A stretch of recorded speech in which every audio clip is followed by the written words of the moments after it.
Hello, welcome to my channel, The Hebrew Bible. This is Moses Gumadi, and in this video we'll look at the Hebrew verbs. Hebrew verbs, especially overview of the Hebrew verbs, and this will be part 1.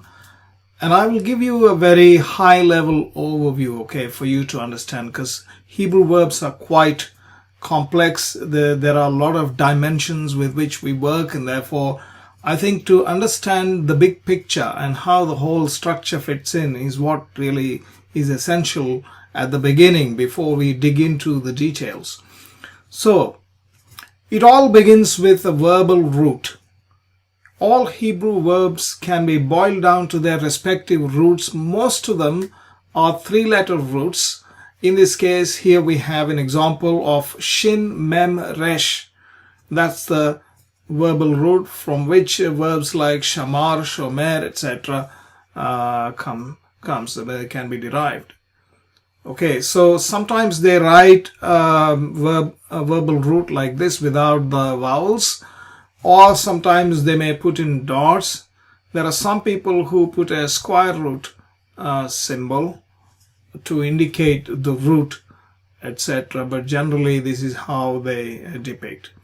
Now, the root itself doesn't have any meaning because it's the inflected word, or the inflected word. That means that if you inflect the root into certain forms, then you get the meaning of that particular word. So here are some top 10 verbal roots in the Hebrew Tanach. Based on the data that I have, fairly reliable data. You may find maybe one or differences here and there between my numbers and maybe other guys' number. In fact, if you come across any other numbers elsewhere, but more or less they are precise. So out of 1,444 verbal roots present in the Hebrew Tanakh, these are the top 10 most frequently occurring verbal roots. So, Amar, Haya, Asa, Bo, Nathan, Roesh, Shema, Davar, Yoshev, all these roots. So, these roots are the most frequent. In fact, in some of my recent videos, I have covered Amar, Haya, Asa, I have covered. Okay, so let's move on. So, these are the top roots. Now, the roots can be classified into certain groups. And why is this required? Because the verbal conjugation, which I will explain shortly, depends, the rules of the verbal conjugation depends on what type of root it is. Because the rules that apply to the strong verbs do not apply to the weak verbs. And within the weak verbs, there are different types of weak verbs, etc. So I'll just give you an overview now. I'm not going to tell you anything more than this, except that these triliteral verbal roots, as we said, the shin, mem, resh, and aleph, mem, resh, and all these type of roots can be classified as strong and weak primarily. Okay.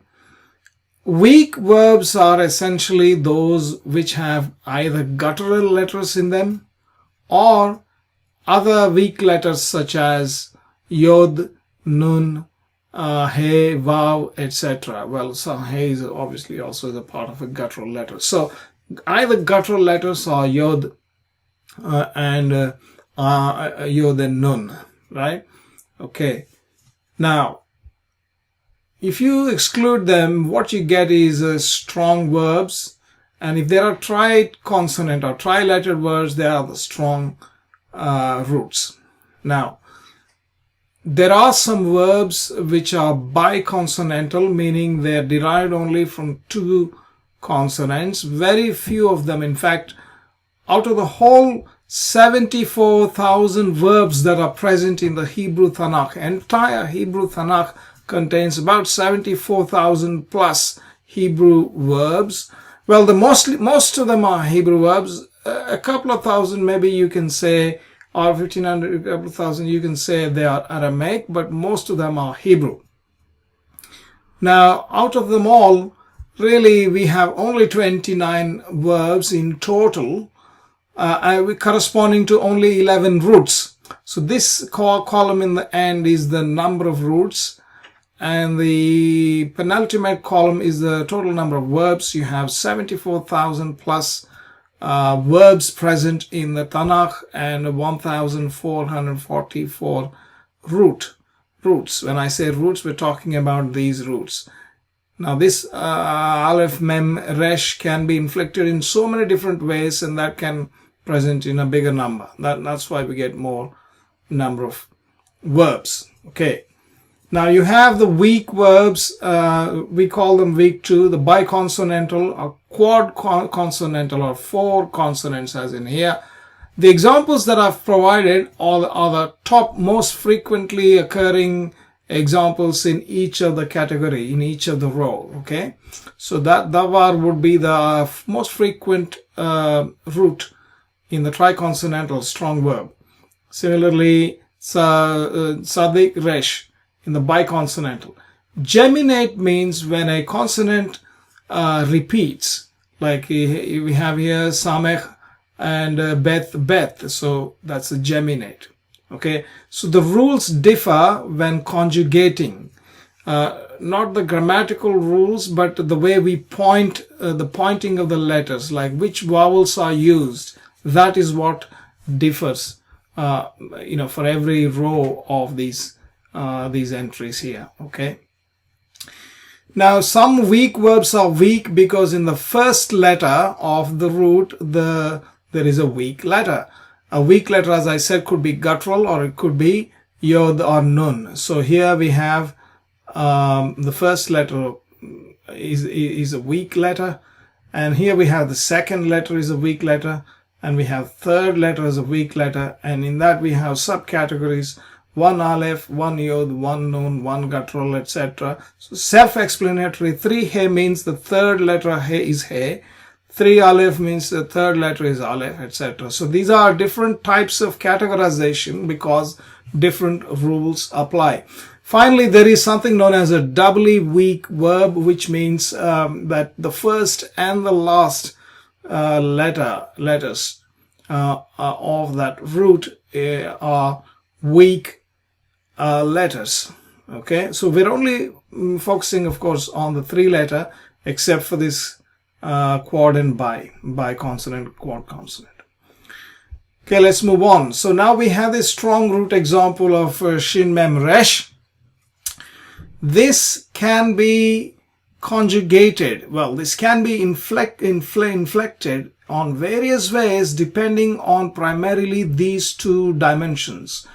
The Hebrew conjugation on the first column here we have katal, yiktol, vayiktol, vekatal, kohative, imperative, jussive, infinitives, 2 of them, and participles, 2 of them. In total, 11 Hebrew conjugations. So it could be any of those conjugation, right? You could conjugate the root into one of them. Plus, once you conjugate that, it has to also fall within different stems. Like it could be kal, piel, hifil, hithpael, hofal, pual, nifal. What are these? We will come to that. I will explain that in a separate part 2 video. But just so you know that these things are called verb stems on the top, or binyan in Hebrew. And these are conjugations, katal, yiktol, etc. What are those meanings of these things? We will look into. Now here is a quick example of the root shin mem resh, shamar. So shamar is a katal, kal categorization only in 3 ms, the third masculine singular. That means that this kal and katal actually has so many forms. I've only showed the third masculine singular here. Okay. Most of them third masculine singular, where in some cases this is only first common singular, well, and this is second masculine, third masculine, etc. And I'll tell you the reason why later on. But only one of the category is chosen. But for all these conjugations, for all these stems, this is how the table would look like. There are almost now 7 times 11, 77 should be there, and a few of them are missing. But in any case, 70 plus formations are possible. That is only for one particular the person, number, and gender. Person, number, and gender, I'll come to that. Okay, all of these words here, shumar, hishmir, let's take this, lehith shammer, yeshammer. So in all these forms, we have basically a root shin mem resh. That's where these things are developed from. Okay, now if you look at the statistics here, I showed you earlier 74,000 plus verbs actually present within the Hebrew Bible. Now I excluded the Aramaic and I excluded some rare stems. So there are 7 stems, as I mentioned: kal, nifal, pl, pual, hifil, etc. These hitpile, 7 stems we mentioned earlier as well, right? These 7 stems. Now there are other stems beside the 7 stems in the Hebrew Bible, but they are very rare. So let's exclude them for now, right? So if you exclude them, if you exclude the Aramaic portions, you get about 72,380 verbs. And if you distribute them into, hey, where do they fall? You can see that most of them are in the katal, yiktol, vayiktol, big numbers here. And if you further divide them into kal, nifal, etc., the big guys are here. Vayiktol in the kal is the topmost category, and katal is the next. Katal and kal, yiktol and kal, etc. And there's another participle, 5,000. There's another 4,000 here. Right, so these are the big ones. The remaining are very rare. Like you can see the hofal, somewhere only 2 or 3 occurring in the imperative and jesse. So this is how the distribution is. So obviously what it really means is that you know what to study. Okay, study the kal first. Kal is the simplest one. Kal, 50,000 verbs are in the kal. And of course, nifal, not that these are not important, but to learn these is the best thing. Similarly, obviously, all these needs to be studied because they are quite distributed all along. Okay. So and then you can move on to understand nifal, pal, pual, etc. That's the approach. So that most of the verbs are 50,000 of them out of 72,000 are kal.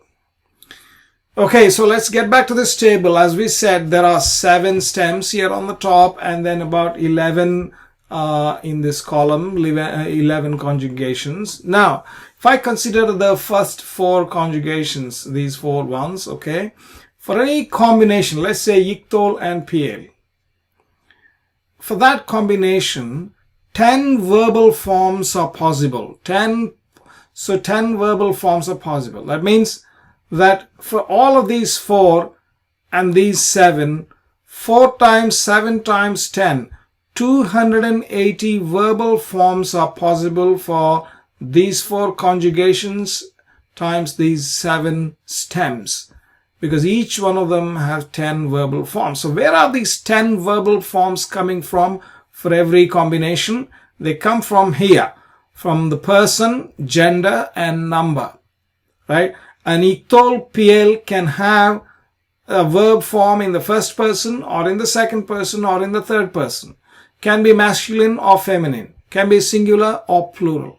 And so you have 3 times 2 times 2, that is 6 times 2 equal to 12. So why do I have it 10? Because the first person is written in the common. It's not masculine or feminine for the first person. So basically, you for the singular and for plural as well. So 2 of them you have to deduct, and so we have exactly 10 different forms based on this table.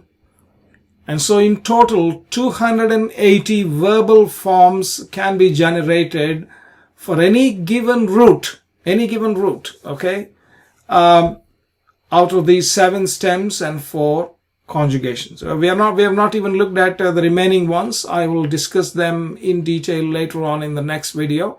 But this is how the whole verbal system is working. Okay. Now, these 280 are like 70 times 4, correct? So, here is a katal. So we have, let's see, katal, yiktol, vayiktol, vekatal. Just remember these four. I will explain to you what those are later on. Again, I'm just trying to give a caveat because just let's understand the structure first, how these things are laid out. So katal conjugation can have 70 because we have these person, gender, number, 10 of them. These are the 10 verbal forms. So the 10 verbal forms. And kal, nifal, piel, pual, etc. 7 of them. So 10 times 7 is 70 for the katal. So for the katal, 70. And then for yiktol, there are 70. For the vayiktol, there are 70. And for vekatal, there are 70. So in total, if you go back, you have 4 times 70, which is 280 verbal forms are all right here. Okay.